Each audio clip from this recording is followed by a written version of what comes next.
ท่านผู้ชมที่เคารพเพื่อนสหายนายและพลทหารเพื่อนสหายนายและพลตำรวจที่เคารพและนับถือเนื่องในโอกาสคำรับตอน2วันประวัติศาสตร์ที่มีความหมายความสำคัญของพรรคของชาตินั่นก็คือ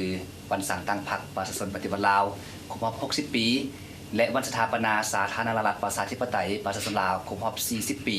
ที่จะหมุนเวียนมาบรรจบครบรอบอีกวาระหนึ่งและพร้อมทั้งเป็นการขับรับตอนของประชุมใหญ่ครั้งที่4ขององค์คณะพรรคกระทรวงป้องกันความสงบที่จะจัดขึ้นในม.นี้ข้าพเจ้ารู้สึกภาคภูมิใจและก็เป็นเกียรติอย่างสูงในมื้อนี้ได้มีโอกาสจะมาสนทนากับบรรดาทานอดีตนักรบกองห้อยหินเพชรวีรชนที่ทานจะมาให้ความรู้และให้ความหมายของว่ากองห้อยหินเพชรวีรชนนี้ว่าเป็นกองห้อยคือแนวใด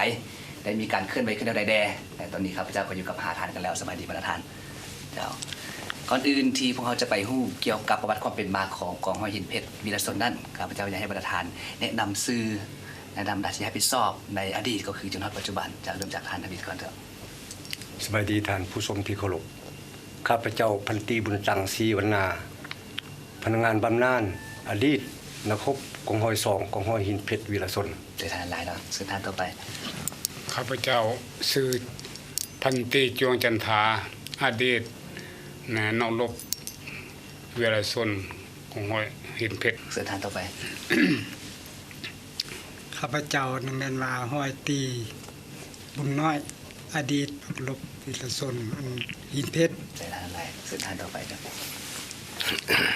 ข้าพเจ้าพันโทบุญลืมคันอาสาอดีตกองพันเป็น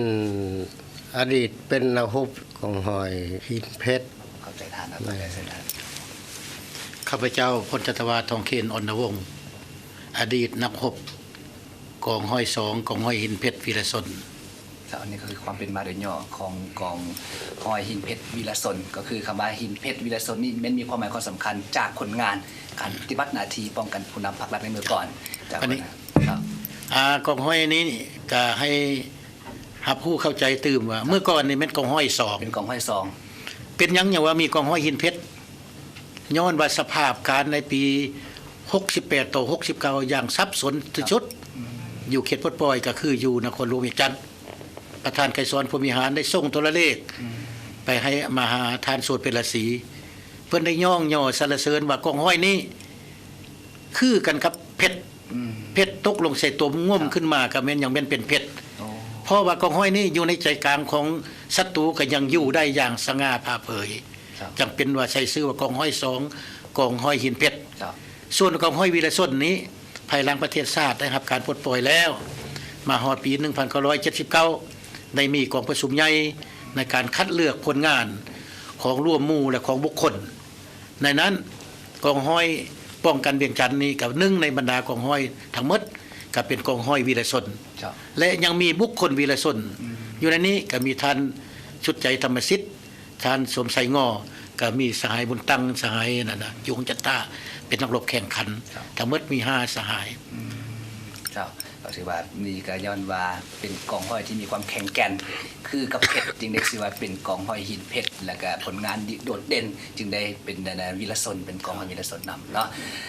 ต่อไปจะถามทางทานพันตรีบุญตังศรีวรรณาเนาะเกี่ยวกับว่าเป็นยังกองมีกองทหารของแนวราหักศาสตร์1กองห้อยนี้จึงสามารถเข้ามานครหลวงหรือว่าเข้ามาเวียงจันทน์ในเมื่อก่อนนั้นได้ข้าพเจ้าก็เป็นผู้หนึ่งที่ติดตามกองห้อย2กองห้อยหินเพชรนี่ตั้งแต่เริ่มต้นปี1961อยู่เวลาดินแดนเชียงขวางและก็สำเร็จหน้าที่อยู่เวียงจันทน์ทุกเหตุการณ์ข้าพเจ้าปรากฏว่าสัมผัสเกือบ 90% ฉะนั้นข้าพเจ้าก็ตอบคำถามที่ว่าเป็นยังจึงมีกองทหารของแนวราศาสตร์มาอยู่เวียงจันทน์ในปี1961สภาพการต่อสู้ปฏิบัติของประชาชนลาวขึ้นสู่ระดับสูงเฮ็ดให้ศัตรูมีการปราศัยหลายขึ้นหลายครั้งมีการเจรจาระหว่าง3ฝ่ายหลายครั้งหลายคราวแต่บ่ประสบผลสำเร็จภายหลังชัยชนะบรรลบลวงนำทาเฮ็ดให้ศัตรูปราศัยอย่างหนักหน่วงฉะนั้นจึงมีการเจรจาขั้นสุดยอดระหว่าง3เจ้าเกิดขึ้นในปีนั้น3เจ้าตกลงกันเห็นดีตกลงกันว่าจะสร้างตั้งรัฐบาลผสม3ฝ่ายเพื่อดำเนินนโยบายปองดองชาติต่อไปอีกครั้งนึงเมื่อเป็นนั้นแล้วฉะนั้นแล้วมันเพื่อรับประกันความปลอดภัยให้แก่ผู้นำที่จะเข้าร่วมรัฐบาลผสมนั้น พิ่นได้ตกลงกันว่า แต่ละฝ่ายให้เอากำลังของตนเอง1กองห้อยมาป้องกัน ครับ ผู้นำที่จะเข้าร่วมในคณะรัฐบาลผสม โดยเฉพาะกำลังเป็นกลางและกำลังนราศาสตร์ที่บ่มีกำลังในเวียงจันทน์ ครับ เมื่อเป็นนั้นแล้วบัดนี้ศูนย์กลางพรรคคณะพรรคการทหารได้ตกลงเห็นดีมอบให้กองพัน24เป็นผู้จัดหากำลังดังกล่าวนั้น โดยแม่นทันกิทุมพลาพร้อมด้วยคณะได้ซับซ้อนเอากองห้อยซองกองห้อยฐานลาบของกองพัน24เป็นหลัก134ประกอบเขาจนเต็มกองห้อย และประกอบอาวุธเบาประจำกายสูงสุดของอาวุธในเวลานั้น B40 ปี40 เจ้า และโดยแม่นทานสิพรผลิคันเป็นผู้โอ้ล้มเสียเห็นจุดความสะดวกความยุ่งยากและอุปนิอุบายของศัตรูที่จะประสบในอนาคตที่ลงเวียงจันทน์ ครับ และจากนั้นพวกข้าพเจ้าได้ขี่เครื่องบินที่มีเครื่องหมาย CEC จากทงหินซึ่งหมายความว่าเครื่องบินกรรมการสากลเพื่อปฏิบัติสัญญาอยู่ลาวจากทงหินลงเวียงจันทน์เพื่อเข้าร่วมในการจัดตั้งรัฐบาลผสม3ฝ่ายในวันที่23เดือน6 1962หลังจากจัดตั้งรัฐบาลผสมแล้วทางกรมกองได้แจกย้ายไอ้น้องไปอยู่ตามเฮือนของผู้นำนั้นมีอยู่5จุดซึ่งวันนั้นได้ซ่องรัฐมนตรีว่าการและซ่องรัฐมนตรีช่วยว่าการและคณะกรรมการอยู่นี่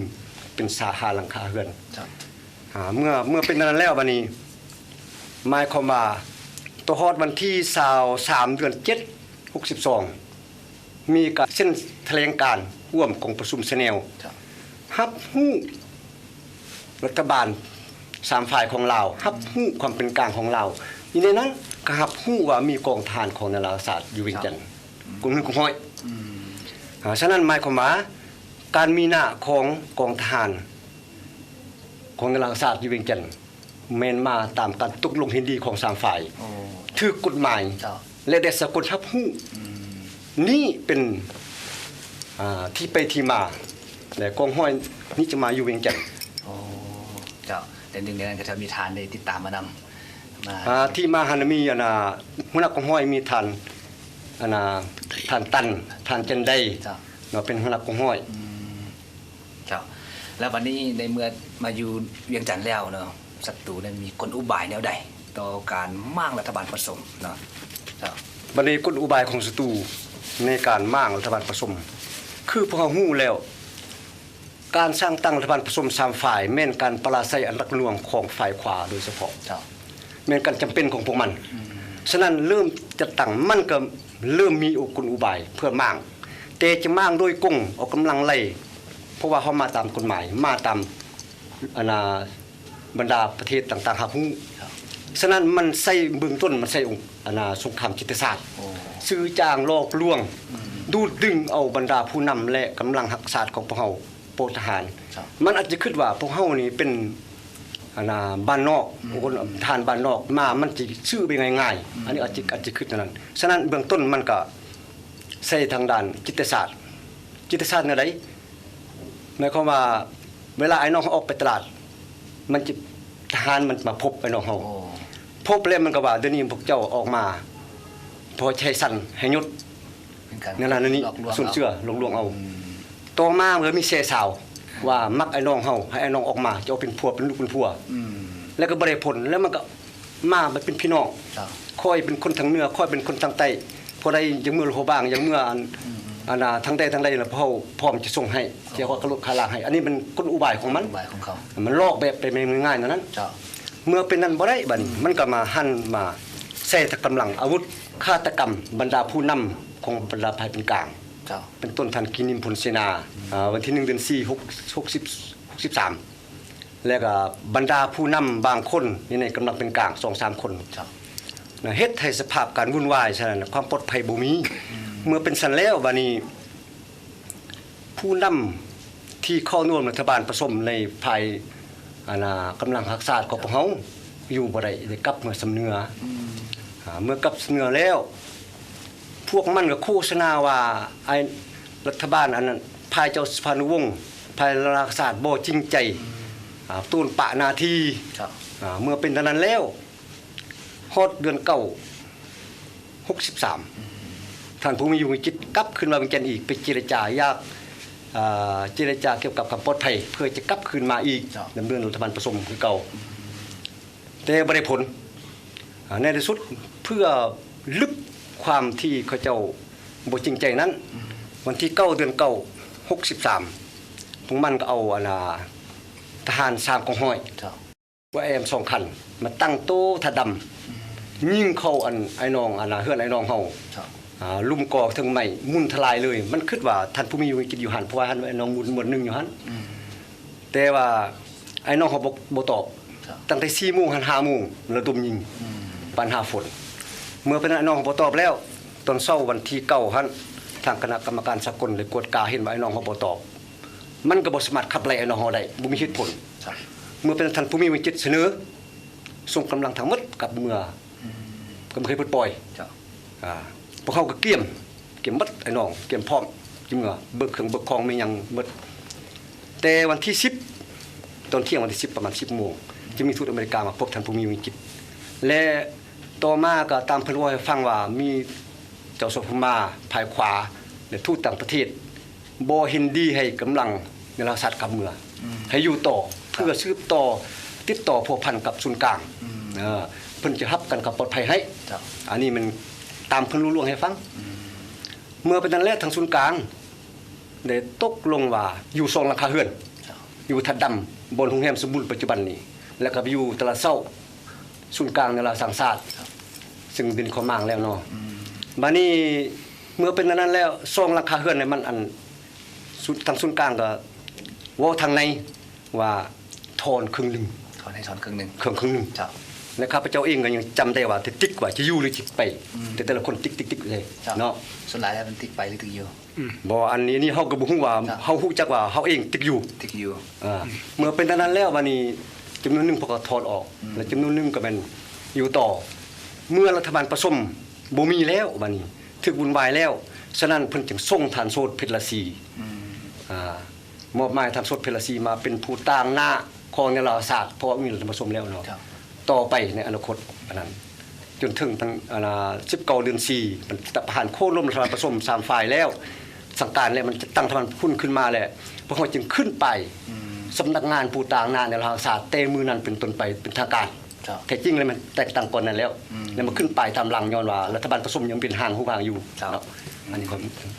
ก็ถือว่านี่เหตุผลที่กองทหารของนราศาสตร์นี่ก็เข้ามาที่เวียงจันทน์ก็เมื่อได้มาเวียงจันทน์แล้วก็ได้พบกลอุบายของพวกศัตรูอย่างหลงหลายว่าจะเป็นกลอุบายทางด้านจิตศาสตร์รวมทางการใช้กำลังขับไล่บรรดาผู้นำของพวกเขาในเมื่อก่อน แต่ได้ก็ตามไปทางทานพันตรีจวงจันทาเนาะในเมื่อศัตรูมีกลอุบายเพื่อขับไล่สำนักงานแนวราหักศาสตร์ออกจากเวียงจันทน์เขามีการขับไล่กันอะไรเขามีพฤติกรรมตัวอะไรต่อกับผู้นำของเขาในเมื่อก่อนนั้น มันได้ใส่2วิธีอันที่1มันใส่ทางด้านจิตศาสตร์ซื้อจ้างจอบอ้อยพวกเฮาโดยไม่จ้างนางเล่งซื้อจากว่ายุทธาบรรดาศักดิ์ซื้อจ้างว่าพวกเฮานี่อยู่ปูอยู่ป่าบ่เคยได้ผ่านให้ออกจากอยู่ไปอยู่กองทัพแห่งชาติปรากฏการณ์ว่าทางด้านจิตศาสตร์ด้านการโฆษณากับมันคือข้าพเจ้าเองได้ฮู้ตัวจริงคือจังซี่ในเวลานั้นข้าพเจ้าได้ยามกับภายกงกันขามอยู่เฮือนท่านภูมิวงศ์วิจิตรได้ยามพร้อมกันกับฐานศัตรูกับพวกเฮา มีสองภาคส่วน สองภาคส่วน ในเวลานั้นทหารเสพยามของมันแล้วมาเว้าว่าเจ้าบ่มักไปลิ้นไม่จางบ่ว่าท่านคอยเอาเงินให้เจ้า100กีบเงินเวียงจันทน์ ครับ ให้เฮาไปลิ้นไม่จาง ซื้อจ้างจอบอ้อยไว้ที่ ซื้อจางเจ้าบ่อย และอันหนึงอันซ่องมาแล้วมันว่าเจ้าไปอยู่กองทัพแห่งชาติมีเงินเดือน 1,500 กีบสมัยนั้นเงินเวียงจันทน์เงินพวกเวียงจันทน์และข้าพเจ้าก็ตอบว่าพวกเฮาบ่จำเป็นจะไปลิ้นไม่จางนางเลงพวกเฮามีระเบียบวินัยอยากจะไปอยู่กองทัพแห่งชาติพวกเฮาบ่ไปแต่ได้ตอบมันคำสั่งตอบตามขึ้นอันนั้นปัญหาเรื่องเกิดมาสงครามจิตศาสตร์ของมัน ครับ มันใส่พวกเฮา วันนี้มาหมดเรื่องใส่สงครามยุทธศาสตร์แล้วก็คือใช้บุญตังออกได้แล้วบ่ขึ้นแล้วกลับมาใช้ทางด้านการทหารยิงปืนใส่พวกเฮาทิ่มระเบิดใส่พวกเฮา2จุดทิ่มระเบิดอยู่เฮือนลุงสุภานุวงศ์อยู่ผาดำและเฮือนอันน่ะพันโสดเพลซีอยู่สำนักงานนารศาสตร์2ลูกแต่พวกเฮาก็ปลอดภัยบ่เป็นหยังพวกเฮามีสติระวังตัวสูงจังแล้วก็ยิงปืน M79 ใส่วงพวกเฮาในเวลาพวกเฮาพรม